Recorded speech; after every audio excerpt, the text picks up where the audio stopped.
So good afternoon, everyone. My name is Michelle Nantel. I'm a firefighter with Lac St. Anne County, and it's my pleasure to be here with you today to talk about home fire escape and how to plan, prepare, and survive.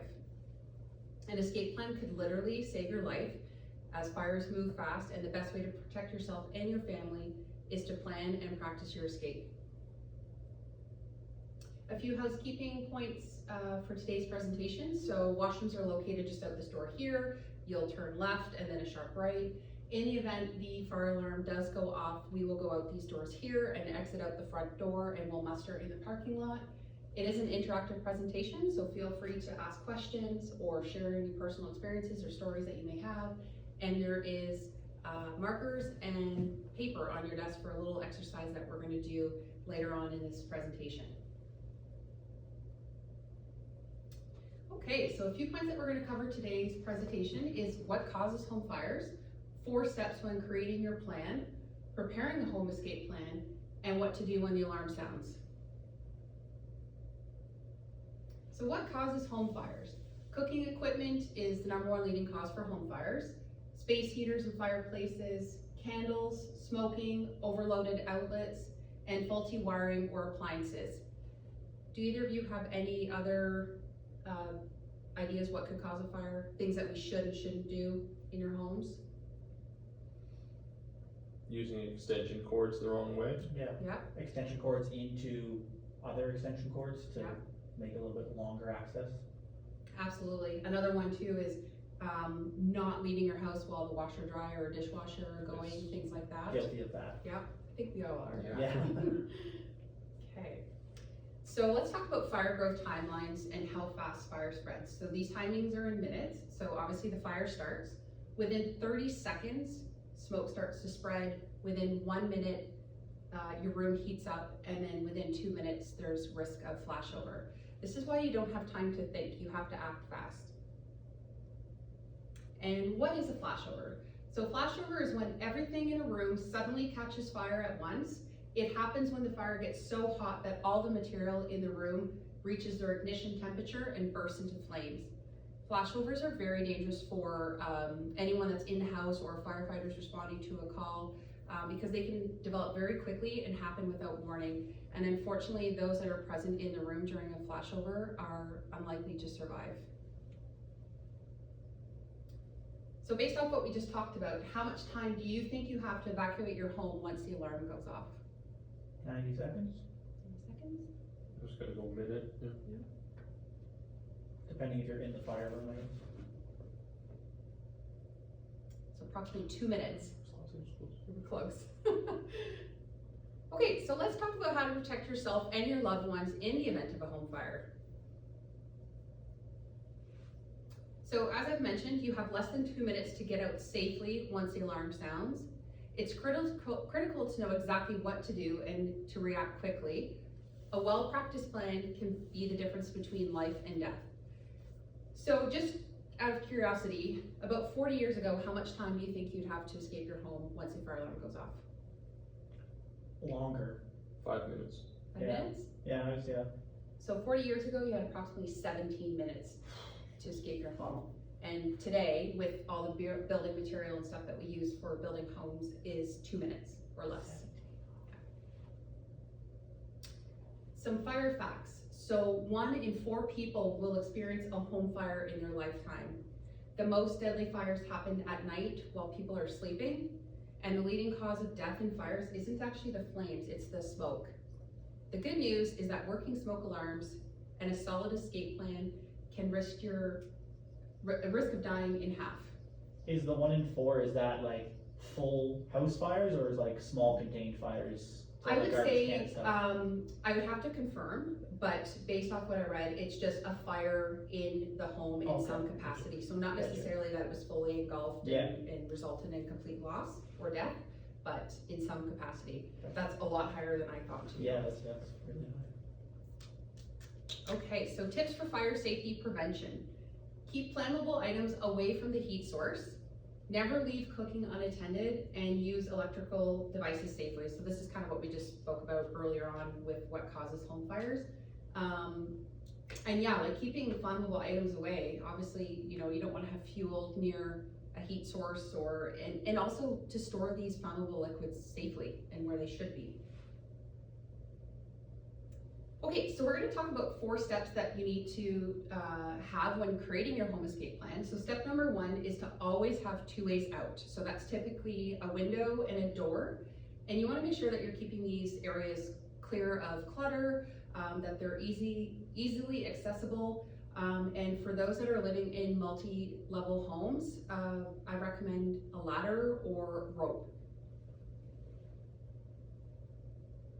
Step number 2 is making your escape plan. So you'll draw a simple a simple map of your home.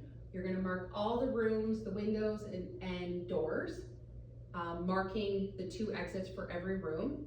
You're going to choose a safe meeting spot outside, like a tree, mailbox, or neighbor's driveway. Having this safe meeting spot, it also helps with accountability so that you know that those people that were in the home, that you've accounted for all of them. And everyone should know exactly where to go in the event of a fire alarm. Step number 3 is to install and test smoke alarms. Smoke alarms save lives, so install them inside and outside of every bedroom and on every level. Make sure, test them once a month. You want to push and hold the test button for 3 to 5 seconds. You want to change the batteries every 6 months. And one thing that's also important to mention is that fire alarm should actually, or smoke alarm should actually be replaced every 10 years. So the last step, step number 4, practice your plan. So make sure that you're practicing these fire drills. Run the drills at least twice a year. You want to practice them at day and at night. And what I also recommend is to actually set off your smoke alarm, cause that extra panic and stress and chaos. And then you want to, during your practice, you want to time. See how long it takes you, and then that way you can adjust your plan accordingly. The more you practice, the more automatic your response will be. Does anybody have any questions at this point? No? Okay. So just a few important fire prevention tools. Fire extinguishers. So be familiar where they are in your home. A lot of times they're located in the kitchen or close to, in the garage. Those are just some examples where you'll typically find them. And also make sure that you have the correct fire extinguisher for your home. So in most cases, people have a class A, B, C, but also recommend K. So I've just got the classifications down below. So class A is wood, paper, cardboard, many plastics. Class B is your fuels. Class C is electrical. Class K is kitchen. So one little tip, I guess, to remember which the classifications for is A would be anything that creates ash. B is your boiling liquids. C, think charge for electrical. And K, kitchen. So how to use a fire extinguisher. A great acronym to remember, PASS. So you want to pull the pin, aim, squeeze the trigger or the handle, and sweep in a slow, gentle side-to-side motion. The one thing that I want to stress though is if the environment's not safe to use a fire extinguisher, just evacuate. Don't worry about the fire extinguisher, just get yourself and your family members out safely. Okay, so we're gonna take 2 minutes and I'm gonna get you to create a little home escape plan for your house. They're not being marked or anything. This is just an opportunity for you to start preparing and planning. Drawing skills aren't assessed? Nope.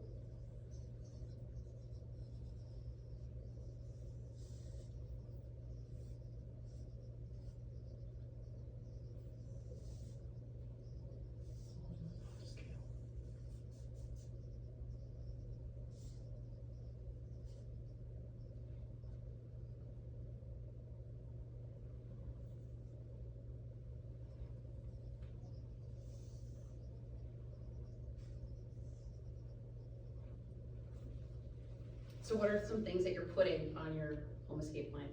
Bedrooms, windows. Yep. Stairs, doorways. And what's one of the most important things that you want to put on your home escape plan? A muster point? Yes. Muster point, and think sometimes something inside your home, in each room specifically. 2 ways in. Oh, yeah. We're moving into a new bedroom that does not have a second egress, so, but I was smart enough not to put my kids there.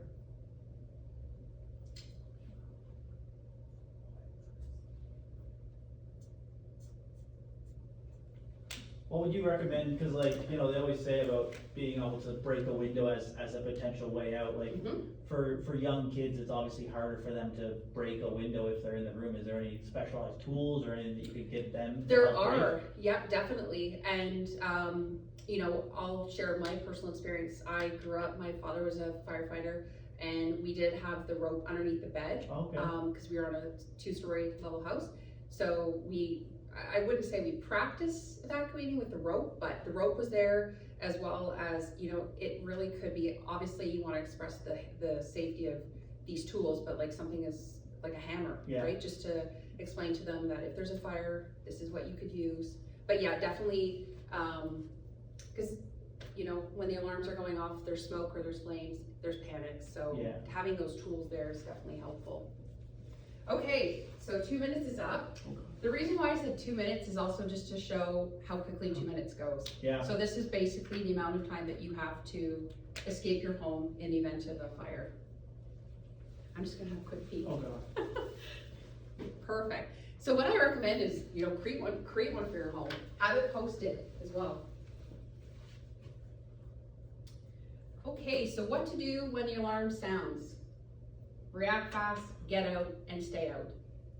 You wanna crawl under the smoke. Smoke rises, so the cleanest air is down below.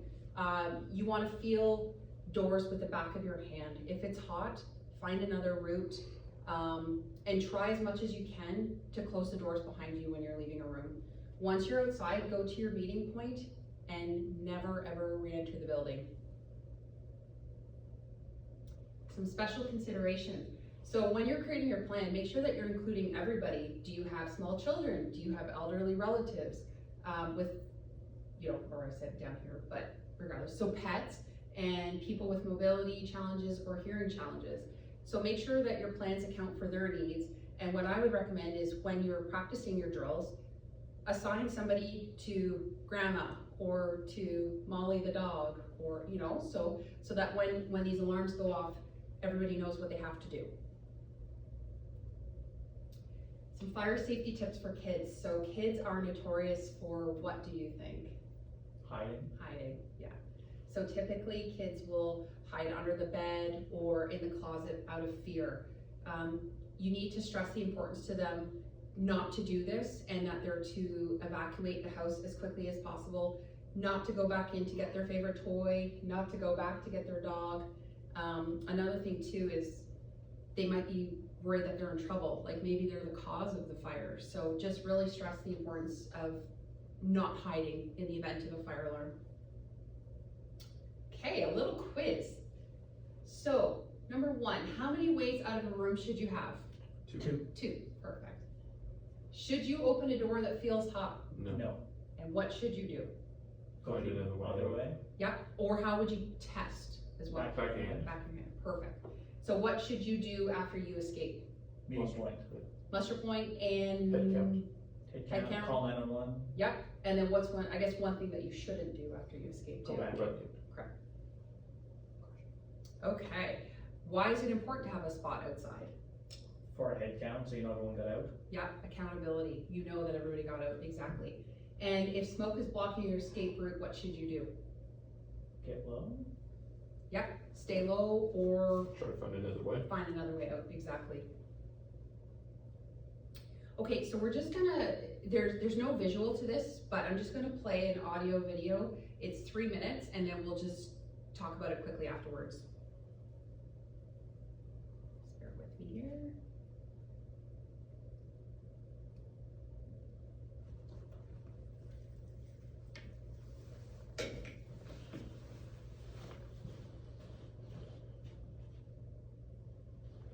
For the next 3 minutes, You there hear will be okay? no other acts. Instead, we would like you to use this time to make a plan to save your family. Go to escapemyhouse.co.nz, because in the event of a fire, you'll have less than 3 minutes to get out.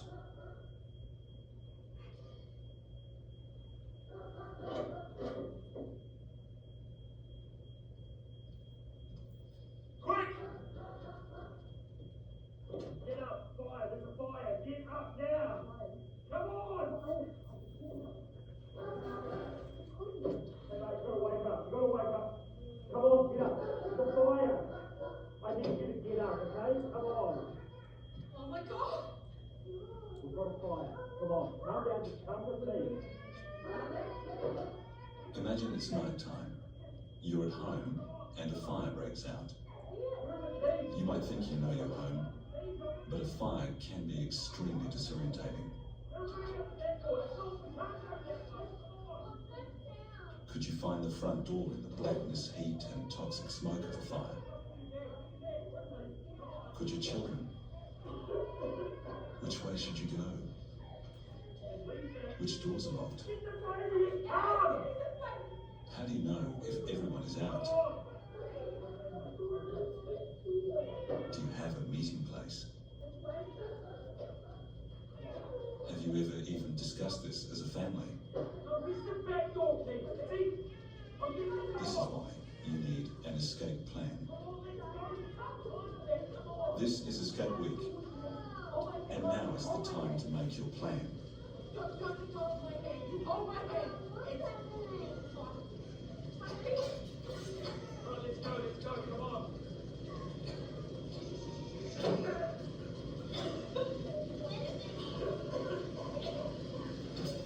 What's this thing on? What is it like? Well, you got the key. Come on. Okay, go.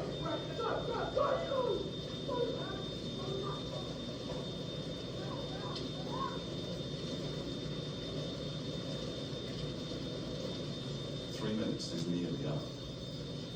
In a burning house, you'd be dead in less than 3 minutes. Where's the dog? Bring it out! Have you made your plan? Go to escapemyhouse.co.nz. It only takes a few minutes. You have time now. In the future, you may not. Because fire gets real fast. Escape Week is brought to you by Fire and Emergency. Okay, so what are a few things that you heard in that video? I mean, the child, you heard her say right away, what's that sound? So Yeah. obviously she doesn't know what the smoke alarm sounds like. Yeah. So that's Yeah. a big thing. They had the door deadlocked and they couldn't find the key. Yeah. That was a big one. And if that was their only route that they knew or found right away, then they could have just right there at that door. Yeah, Yeah. absolutely. It was it was eerie, but it was utter chaos. You had baby crying, kid crying, mom Dog. crying, dog. The father was yelling, smoke alarms going off. And that was 3 minutes. And you could hear at the 2-minute mark that they were really affected by the smoke as Yeah, well. they started the struggle. Yeah. Right? Yeah. Yeah, so just shows how quickly these, you have to get out. A bit of a sensitive subject, but does anybody have any personal experiences or aware of anyone that, has gone through something like this? One of my buddies, he lost his home to fire. And he said it's straight. He said it was just pure chaos. Chaos. Yeah. Absolutely. And a lot of people live in areas where, there might be a bit of a delayed response too, right? So, Well, and yeah, just like accounting for people with accessibility issues, Yeah. being on a call where we had that issue, people don't take that into account and it can make a big difference for sure. absolutely. And, based off of that too, make sure that they're staying in an area in a house that's easy to get them out Yeah. in case something happens. For sure. Yeah, so.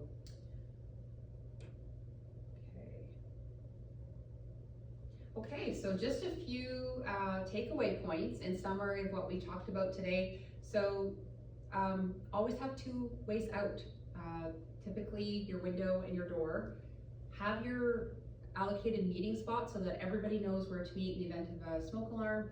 Test your smoke alarms and make sure you practice your escape drills both at day and night.